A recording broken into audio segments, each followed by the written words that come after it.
Hi friends, my name is Ashwan. Now I am doing వడపప్పు పానకం. శ్రీరామనవమి పండక్కి వడపప్పు పానకము నేను మా బాబు ఇద్దరం కలిసి ప్రిపేర్ చేస్తున్నాము. చూడండి. ఫస్ట్ బెల్లం దంచి పెట్టుకున్నాము రెడీగా. దంచి పెట్టేసుకొని దాంట్లో కొన్ని వాటర్ మిక్స్ చేస్తున్నాము.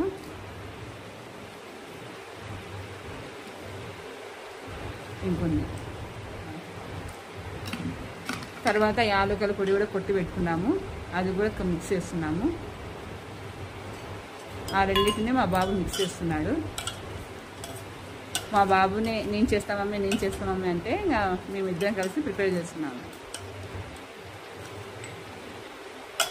ఇందాక పానకం వడపప్పు చూపించాము. ఇది పానకము మా ఇంట్లో కొన్ని నెంబర్స్ తక్కువ కాబట్టి మా క్వాంటిటీ సరిపోయిన మేము పానకం చేసుకున్నాం అనమాట. అందుకే పెసరబ్యాలు కూడా మా క్వాంటిటీ ప్రకారం మాకు సరిపోయినంత కొద్దిగా నానబెట్టాము. ఇంకా నెక్స్ట్ దోసకాయ అన్నీ ప్రిపేర్ చేసి దేవుడి దగ్గర పెట్టి పూజ చేస్తాము. చూడండి ఫ్రెండ్ ఇంతకుముందు మేము ఎల్లమ్మ జాతర వీడియో పెట్టాం కదా. ఇదే ఫ్రెండ్ మా ఎల్లమ్మ తల్లి. అది పసుపు ముఖం వేస్తున్నాడు కదా మా బాబు, ఆమె ఎల్లమ్మ తల్లి. అంతకుముందు వీడియోస్ అప్లోడ్ చేస్తాను చూడండి ఫేస్బుక్లో, యూట్యూబ్లో. ఒకసారి చూడండి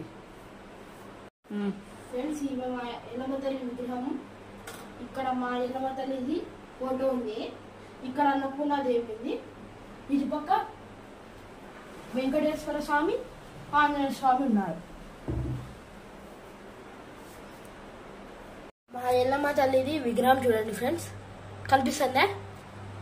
ఆ విగ్రహం అంతా కలిసి ఒకసారి జాతర చేసాము. యూట్యూబ్లో ఉంది. యూట్యూబ్లో ఇంకొక వీడియో ఉంది దేవరాది. ఆ వీడియో చూడండి ఫ్రెండ్స్.